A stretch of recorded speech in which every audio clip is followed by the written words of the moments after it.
Chapter 4. Outside, the prince's carriage waited, drawn by two spirited black horses caparisoned in silver, magnificent thoroughbreds, which pawed the ground and champed their bits, impatient of delay. At sight of his master, the smart footman in attendance threw the door open, touching his hat respectfully.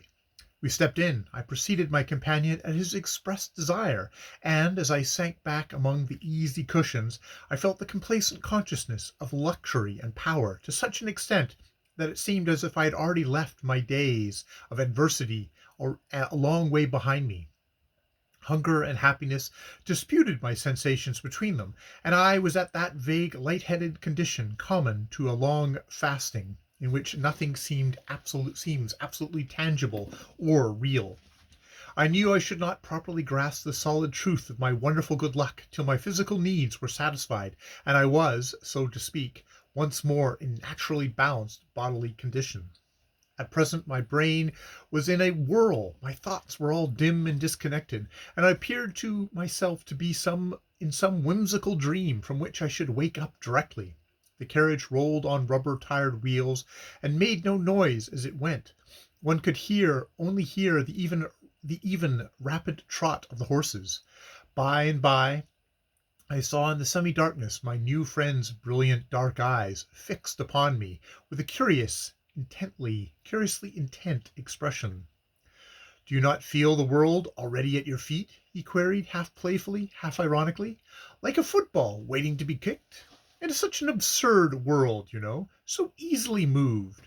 Wise men in all ages have done their best to make it less ridiculous, with no result, inasmuch as it continues to prefer folly to wisdom. A football, or let us say a shuttlecock among worlds, ready to be tossed up anyhow and anywhere, provided the battledore be of gold." "You speak a trifle bitterly, Prince," I said, "but no doubt you have had a wide experience among men?" "I have," he returned with emphasis. "My kingdom is a vast one." "You are a ruling power, then?" I exclaimed with some astonishment. "Yours is not a title of honor only?" "Oh, as your rules of aristocracy go, it is a mere title of honor," he replied quickly. "When I say that my kingdom is a vast one, I mean that I rule wherever men obey the influence of wealth. From this point of view, am I wrong in calling my kingdom vast? Is it not almost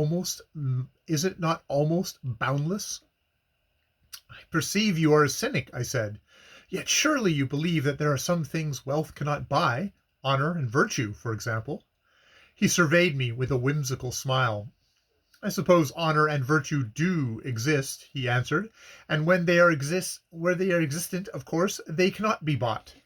But my experience has taught me that I can always buy everything. The sentiments called honor and virtue by the majority of men are the most shifty things imaginable. Set sufficient cash down, and they become bribery and corruption in the twinkling of an eye. Curious, very curious. I confess I found a case of unpurchasable integrity once, but only once. I may find it again, though I consider the chance a very doubtful one. Now to revert to myself, pray do not imagine I am playing the humbug with you, or passing myself off under a bogus title. I am a bona fide prince, believe me, and of such descent as none of your oldest families can boast. But my dominions are long since broken up, and my former subjects dispersed among all nations. Anarchy, nihilism, disruption, and political troubles generally compel me to be rather reticent concerning my affairs. Money I fortunately have in plenty, and with that I pave my way. Some day when we are better acquainted, you shall know more of my private history. I have various other names and titles besides that on my card, but I keep to the simplest of them, because most people are such bunglers at the pronunciation of foreign names. My intimate friends generally drop my title and call me Lucio, simply. "That is your Christian name?" I began. "Not at all. I have no Christian name," he interrupted swiftly with anger. "There is no such thing as Christian in my composition." He spoke with such impatience that for a moment I was at a loss for a reply. At last, "Indeed," I murmured vaguely. He burst out laughing. Indeed, that is all you can find to say. Indeed, and again, indeed, the word Christian vexes me. There is no such creature alive. You are not a Christian. No one is really. People pretend to be, and in so damnable an act of feigning, are more blasphemous than any fallen fiend. Now I make no pretenses of that kind. I have only one faith. And that is? A profound and awful one, he said in thrilling tones. And the worst of it is that it is true as the workings of the universe. But of that hereafter it will do to talk of when we feel low spirited and wish to converse of things grim and ghastly. At present here we are at our destination, and the chief consideration of our lives, it is the chief consideration of most men's lives, must be the excellence or non-excellence of our food. The carriage stopped, and we descended. At first sight of the black horses and the silver trappings, the porter of the hotel and 2 or 3 of the other servants rushed out to attend upon us, but the prince passed into the hall without noticing any of them, and addressed himself to a sober-looking individual in black, his own private valet, who came forward to meet him with a profound salutation. I murmured something about wishing to engage a room for myself in the hotel. "Oh, my man will see to that for you," he said lightly. "The house is not full, and at any rate, all the best rooms are not taken, and of course you will want one of the best." A staring waiter, who up to that moment had been noting my shabby clothes with that peculiar air of contempt commonly displayed by insolent menials to those whom they imagine are poor, overheard these words, and suddenly changing the derisive expression of his foxy face, bowed obsequiously as I passed. A thrill of disgust ran through me, mingled with a certain angry triumph. The hypocritical reflex of this low fellow's countenance was, I knew, a true epitome of what I should find similarly reflected in the manner and attitude of all polite society.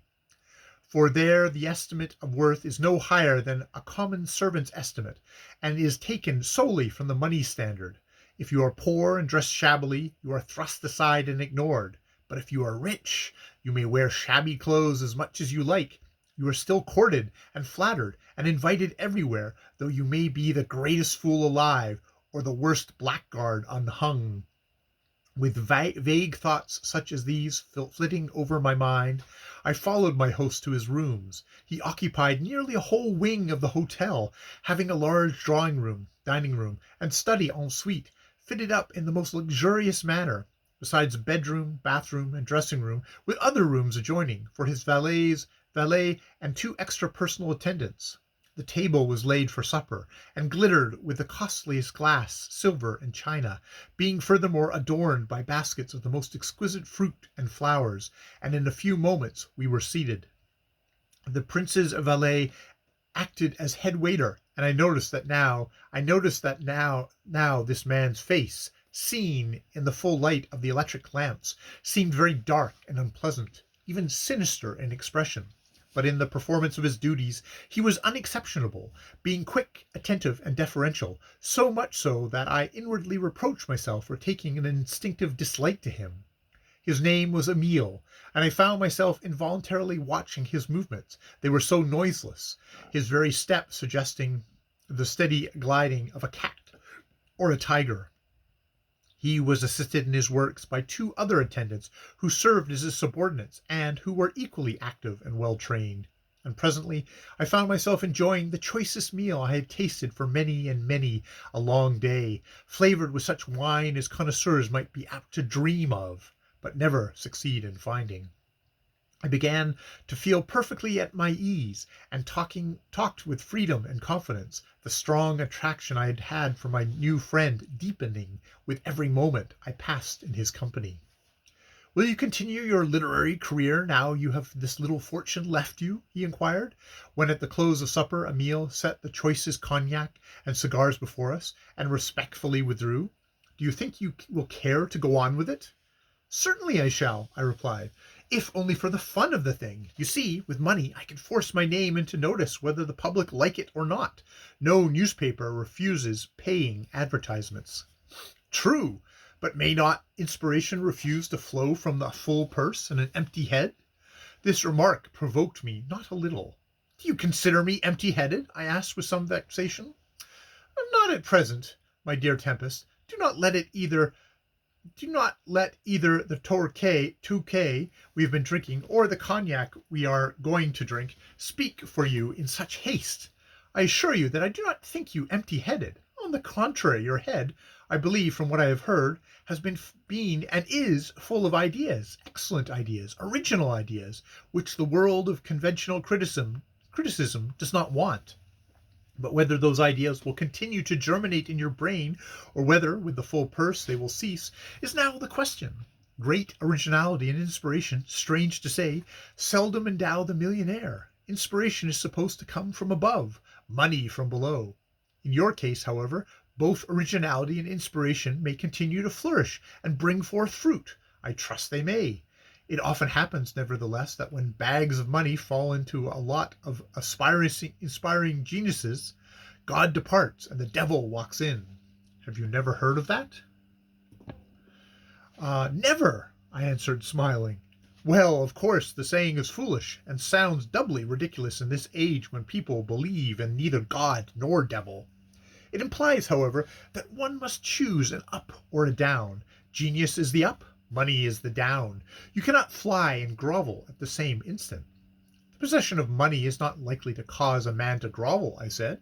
It is the one thing necessary to strengthen his soaring powers and lift him to the greatest heights. You think so? And my host lit his cigar with a grave and preoccupied air. Then I'm afraid you don't know much about what I shall call natural physics. What belongs to the earth tends earthwards. Surely you realize that. Gold most strictly belongs to the earth. You dig it out of the ground, you handle it and dispose of it in solid wedges or bars. It is a substantial metal enough. Genius belongs to nobody knows where. You cannot dig it up or pass it on or do anything with it except stand and marvel. It is a rare visitant and capricious as the wind, and generally makes sad havoc among the conventionalities of men. It is said, as I said, it is, as I said, an upper thing, beyond earthly smells and savors, and those who have always to live in the unknown high latitudes. But money is perfectly level commodity, level with the ground. When you have much of it, you come down solidly on your flat soles, and down you stay. I laughed. Upon my word, you preach very eloquently against wealth, I said. You yourself are unusually rich. Are you sorry for it? No, I am not sorry, because being sorry would be no use, he returned, and I never waste my time, but I am telling you the truth. Genius and great riches hardly ever pull together. Now I, for example, you cannot imagine what great capacities I once had, a long time ago, before I became my own master.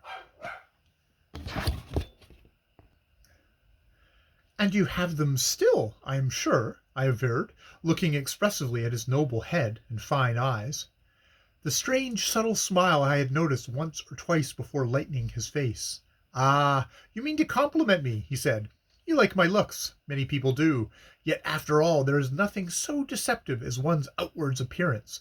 The reason of this is that, as soon as childhood is past, we are always pretending to be what we are not. And thus, with constant practice from our youth up, we manage to make our physical frames complete disguises for our actual selves. It is really wise and clever of us, for hence each individual is so much flesh wall through which neither friend nor enemy can spy. Every man is a solitary soul imprisoned in his self-made den. When he is quite alone, he knows and frequently hates himself. Sometimes he even gets afraid of the gaunt and murderous monster he keeps hidden behind his outwardly pleasant body mask, and hastens to forget its frightful existence in drink and debauchery. That is what I do occasionally. You would not think of it of me, would you? Never, I replied quickly, for something in his voice and aspect moved me strangely. You belie yourself, and wrong your own nature. He laughed softly. Perhaps I do, he said carelessly. This much you may believe of me, that I am no worse than most men. Now, to return to the subject of your literary career, you have written a book, you say. Well, Publish it and see the result. If you only make one hit, that is something, and there are ways of arranging that hit shall be made. What is your story about? I hope it is improper. It is certainly not, I replied warmly. It is a romance dealing with the noblest forms of life and highest ambitions. I wrote it with the intention of elevating and purifying the thoughts of my readers, and wished, if I could, to comfort those who had suffered loss or sorrow.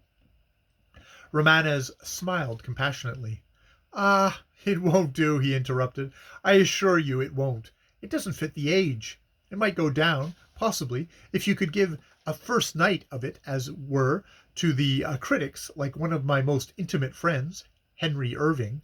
A first night combined with an excellent supper and an amount of good drinking going. Otherwise, it's no use. If it is to succeed by itself, it must not attempt to be literature. It must simply be indecent. As indecent as you can make it without offending advanced women. That is giving you a good wide margin. Put in it as much as you can about sexual matters and the bearing of children. In brief, discourse of men and women simply as cattle who exist merely for breeding purposes, and your success will be enormous. There's not a critic living who won't applaud you. There is not a schoolgirl of 15 who will not gloat over your pages in the silence of her virginal bedroom. Such a flash of withering derision darted from his eyes as startled me. I could find no words to answer him for the moment, and he went on. What put it into your head, my dear Tempest, to write a book dealing with, as you say, the noblest forms of life? There are no noble forms of life left on this planet. It is all low and commercial. Man is a pygmy, and his aims are pygmy like himself. For noble forms of life to seek other worlds, there are others. Then again, people don't want their thoughts raised or purified in the novels they read for amusement. They go to church for that, and get very bored during the process. And why should you wish to comfort folks who, out of their own sheer stupidity, generally get into trouble? They wouldn't comfort you. They would not give you sixpence to save you from starvation. My good fellow, leave your quoticism behind you with your poverty. Leave your life to me. Leave your life to yourself. If you do anything for others, they will only treat you with the blackest ingratitude. So take my advice, and don't sacrifice your own personal interest for any consideration whatever. He rose from the table as he spoke, and stood with his back to the bright fire, smoking his cigar tranquilly, and I gazed at his handsome figure and face with just the faintest thrill of pained doubt darkening my admiration. If you were not so good-looking, I should call you heartless, I said at last. But your features are a direct contradiction to your words. You have not really that indifference to human nature which you strive to assume. Your whole aspect betokens a generosity of spirit which you cannot conquer if you would. Besides, are you not always trying to do good? He smiled. Always. That is, I am always at work endeavoring to gratify every man's desire. Whether that is good of me or bad remains to be proved. Men's wants are always illimitable. The only thing none of them ever seem to wish, as so far as I'm concerned, is to cut my acquaintance.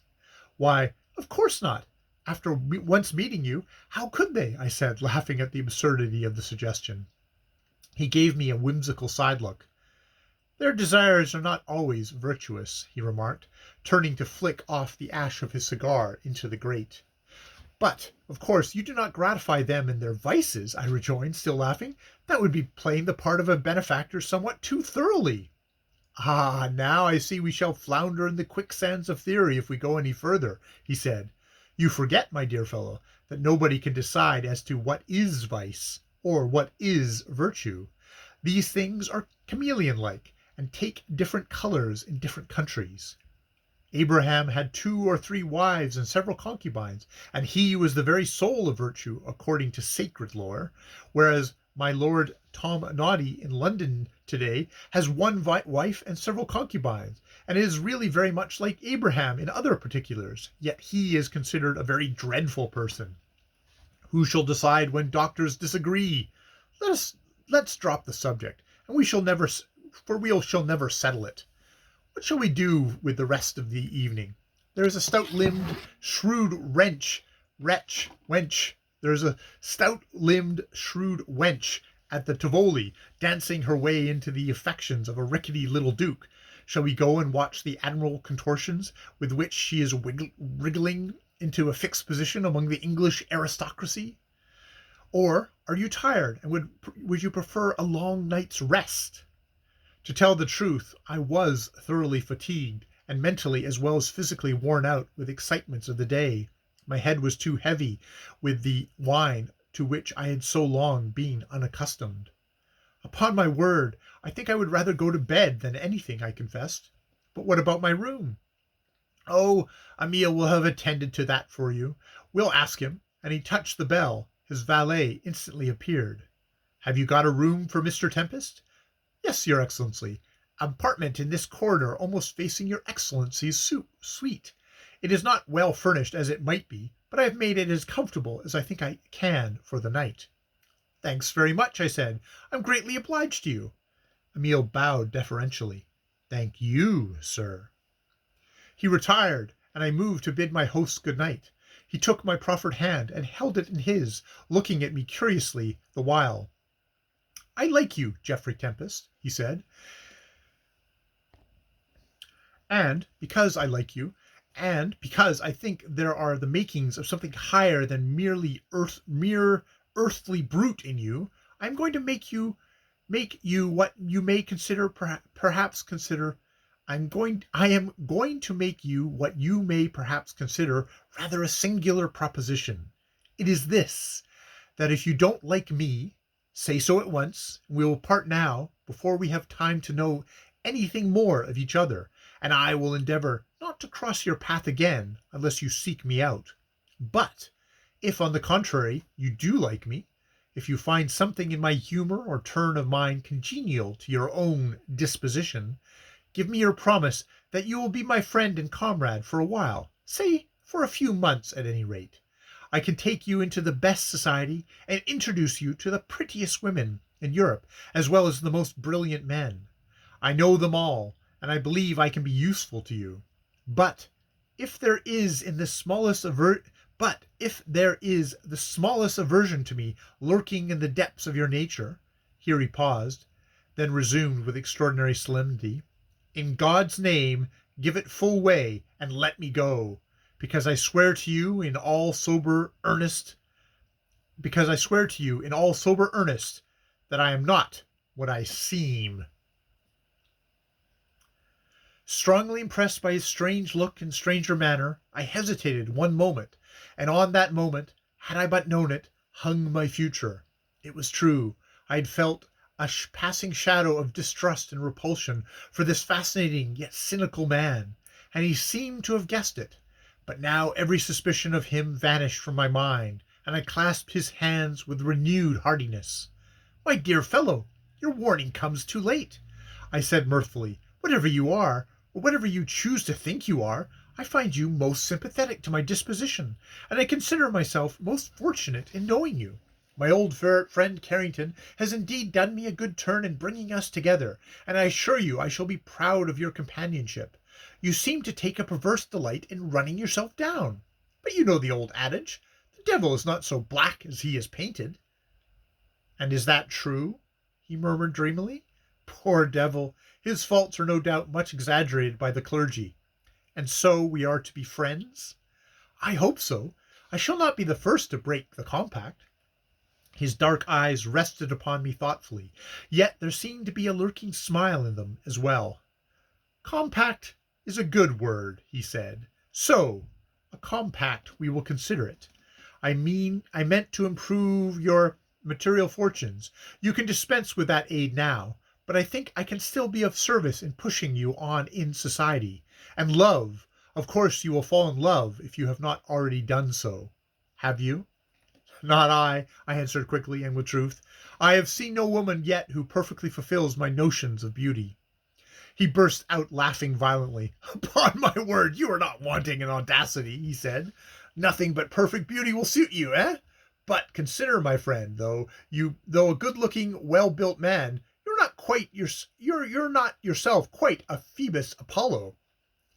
"That has nothing to do with the matter," I rejoined. "A man who chooses a wife with a careful eye to his own personal gratification, in the same way that he chooses horses or wine, perfection or nothing." "And the woman?" Romanes demanded, his eyes twinkling. "The woman has really no right of choice," I responded, for this was my pet argument, and I took pleasure in setting it forth. "She must mate whatever she has the chance of being properly maintained. A man is always a man. A woman is only a man's appendage, and without beauty she cannot put forth any just claim to his admiration or his support." "Right, very right, and logically argued," he exclaimed, becoming preternaturally serious in the moment. "I myself have no sympathy with the new ideas that are in vogue concerning the intellectuality of women. She is simply the female of man, and she has no real soul save that which is a reflex of his, and being destitute of logic, she is incapable of forming a correct opinion on any subject. All the impostures of religion is kept up by this unmathematical, hysterical creature. And it is curious, considering how inferior a being she is, what mischief she has contrived to make in the world, upsetting the plans of the wisest kings and counsellors, who, as mere men, should undoubtedly have mastered her. And in the present age she is becoming more than ever unmanageable."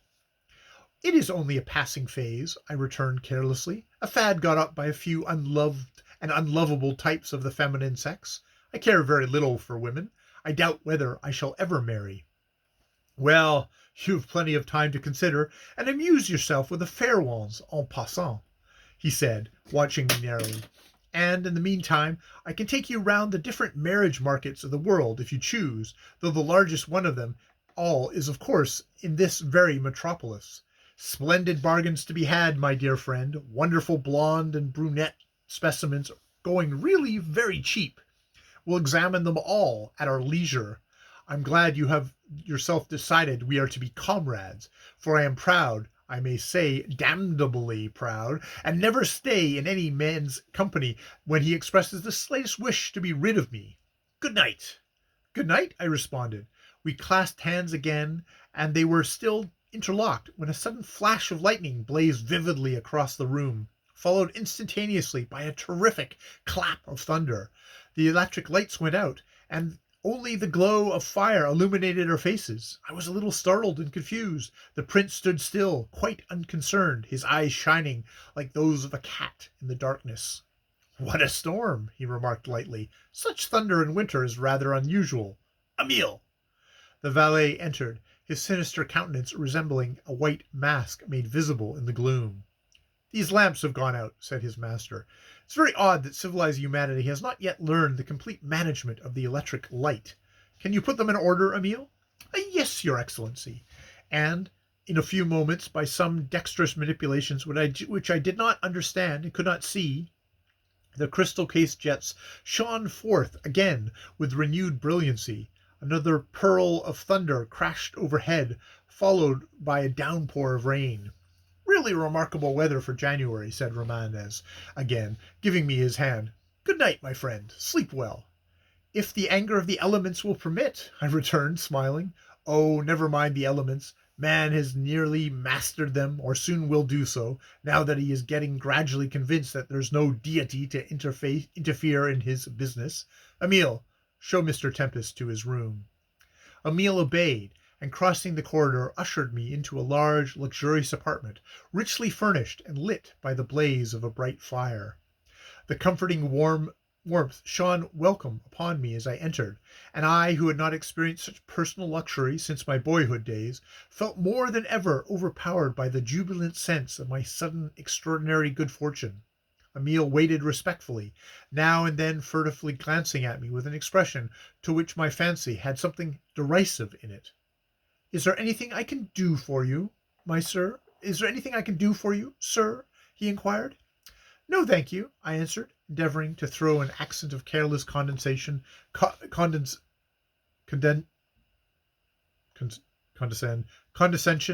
my voice, for somehow I felt this man must be kept strictly in his place. "You have been very attentive. I shall not forget it." A slight smile flickered over his features. "Much obliged to you, sir. Good night." And he retired, leaving me alone.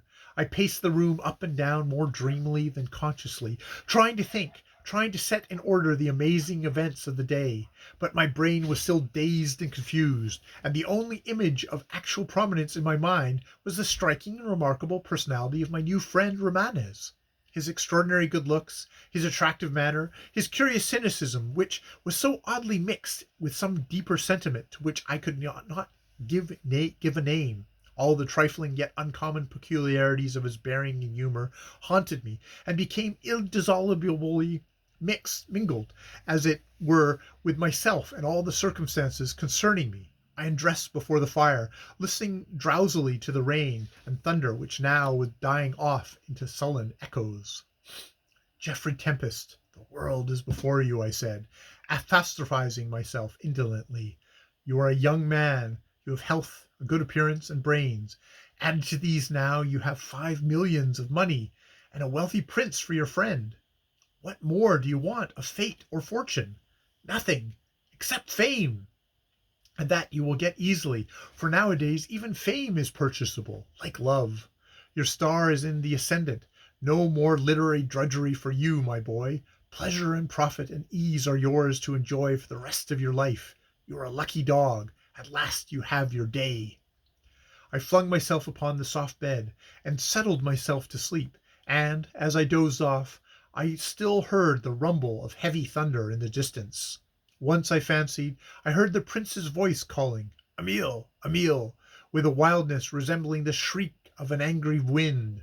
And at another moment I started violently from a profound slumber under the impression that someone had approached and was looking fixedly at me. I sat up in bed, peering into the darkness, for the fire had gone out. Then I turned on a small electric night lamp at my side which fully illuminated the room. There was no one there.